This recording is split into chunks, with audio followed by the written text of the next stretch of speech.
This is potentially Lumacorp's most effective instrument for global control. Through international banking, we manipulate the fate of all countries.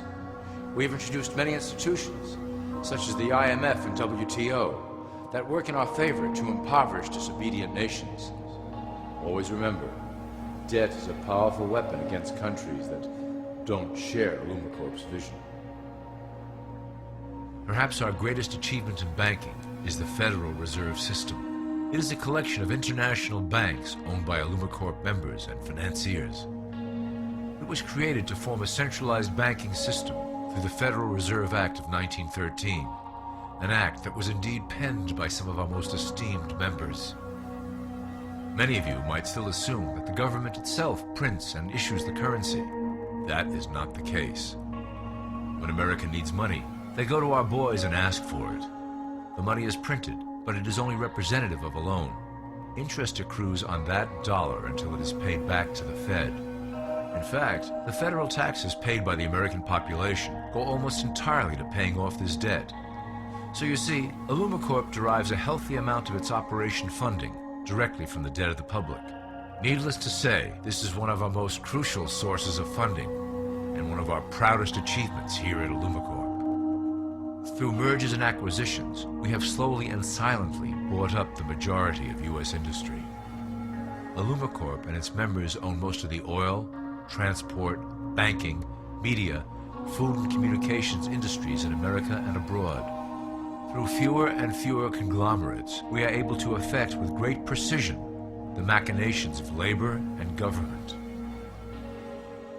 Ultimately, corporations will replace government as a centralized international body that can meet the needs of the public worldwide without the chaos created by national self-interest. When Lumacorp goes public, corporatism will be the foundation for world government. Conglomerates will merge into one cohesive corporation that is responsible only to Lumacorp and the needs of its global employment force. In 1913, the money power of the country was taken away from the people. By constitutional privilege, it belongs with the Congress, but it was given up in the Federal Reserve Act. The Federal Reserve is no more federal than Federal Express, but yet it has the power to determine the direction of use of money in our economy. If we could take that power back and put the Federal Reserve under Treasury, we start to be in a position of being able to control monetary policy on behalf of the United States people. We also have to address the issue of the fractional reserve system, which is how banks create money out of thin air.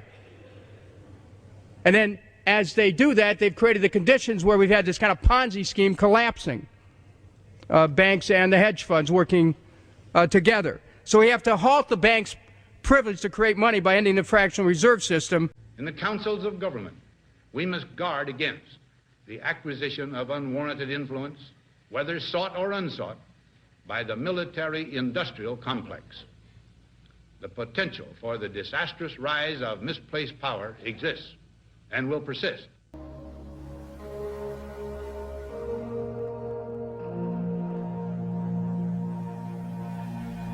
Lumacorp's control of the American military is another impressive tool in our possession. We have nurtured these institutions lavishly to serve as the prototype for our global police force. When ready, our technology and manpower will dominate those who oppose the coming new world order. By utilizing American patriotism, we have fostered in the American soldier the philosophy of peace through superior force. When the time is right, we will migrate that mentality towards the belief in a global government who must protect all people through superior force. We have used the American military-industrial complex to build the arsenal necessary to instigate the final cleansing outlined in Lumacorp's great plan. Our primary target will be Islamic nations who will never submit to our Western-centric domination. They also hold much of the remaining oil reserve of the planet. Lumacorp must own that precious resource, as it is crucial in maintaining our domination over the countries of the world. Through Lumacorp's enormous federal funding of the military, we can develop new forms of warfare and population reduction. The public can't imagine what we were in the process of developing. Soon, even the weather will be a weapon under our control. We will be able to create droughts, floods, hurricanes, and even tsunamis with no fingerprints attached. Well, I'd like to welcome our guests here in the studios, actually presidential candidate for the November elections in the United States, Mr. Merlin Miller. Thank you so much for being with us. Now, you've just seen that clip that we were looking at that as the person who's doing the voiceover said could be funny, or perhaps as an American you might look at it in a different way, because we saw with that clip the absolute influence, would you say, of the Zionist entity on American politics? I firmly believe both political parties are controlled by Zionist interest, and these candidates were basically picked by global elites long ago, and the whole process was a sham, basically, to get them in positions. And the funding is there, the media support is there, and the American public is not the wiser for it. Okay, so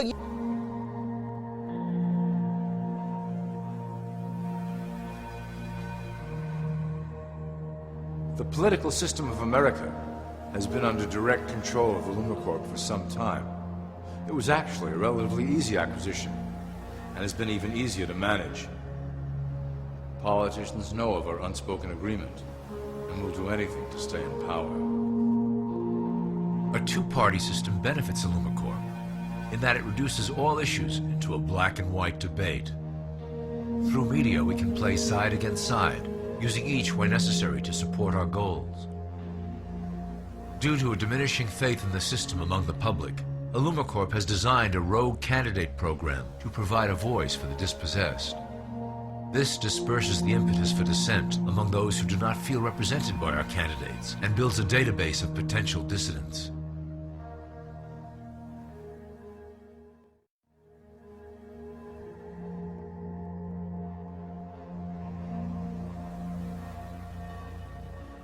At the turn of the last century, LumaCorp took a serious interest in public education. Our Supreme Council realized that by creating a private organization to dictate curriculum on a federal level, children could be conditioned into obedience on a mass scale. In the interest of promoting LumaCorp principles in the classroom, hundreds of millions of dollars were invested to create the General Education Board in 1902. The result of doing this is evident today. The doctrines of public education have transformed recent generations into a weaker, more docile mass. Through meticulously planned curriculum, we have control over the process by which the average child learns. Thus, we can mold them into obedient workers who are conditioned to accept the implementation of the Great Plan. In addition, LumaCorp has set up many associations, including the American Historical Association, that determine and uphold the official view of history. Knowledge is power, so we must at all costs be the authors of the truth. By writing history to suit our interests, dissenting voices cannot gain ground, and we can vastly influence culture to achieve our prime objective.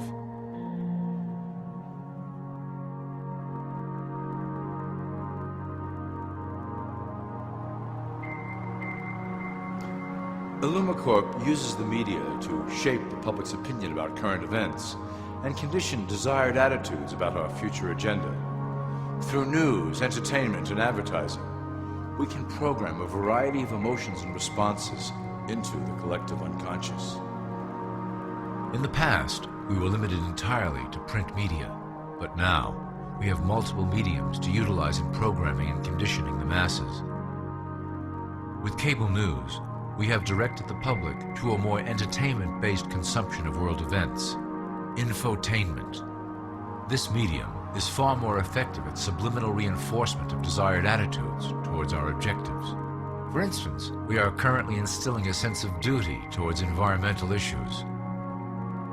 With our growing control of the weather through HAARP and chemtrails, we will scare the public into accepting our global protection agendas. We will then phase into the great cleansing which must occur to return the global population to a manageable size. We reinforce the desired norm through advertising, creating a model for people to live up to that is virtually impossible. The result is an incomplete, desperate individual seeking acceptance. Through reality television game shows, we repeat the pattern of individual survival versus group survival. This breaks down the idea of community and breeds individuals who seek only their self-interest. With a public that is constantly suspicious and scheming, we maintain the status quo of a divided population that never thinks to look up.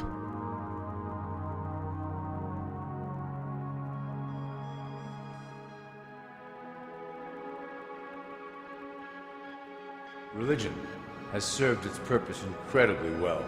It is the oldest and perhaps the broadest form of social control utilized by LumaCorp. With religion, there is a written code of conduct that must be followed. The authors of the Holy Scriptures knew quite well how to lace that code with commands to maintain their dominance over the population. This system has survived through millennia to hold the flock together and bring us to today. Admittedly, religion is losing its power for control. However, the fanaticism that has arisen due to this decline is particularly helpful to LumaCorp. Our invisible influence in the church has helped bring the Christian fundamentalists out of the background. We control their opinions on current issues through policies designed and written right here at LumaCorp headquarters. They are sent to our ministers, who then preach the Word of God and their interpretations of the Bible to their followers. Their blind faith is used to transform them into willing soldiers to defend our cause during the catastrophes ahead. As the final phase is enacted, we will propagate end-time prophecy to convince them of their convictions. The rise of Islamic fundamentalism works to LumaCorp's advantage as a threat that will demand violent action. In the coming years, planned terrorist attacks will warrant a full-scale retaliation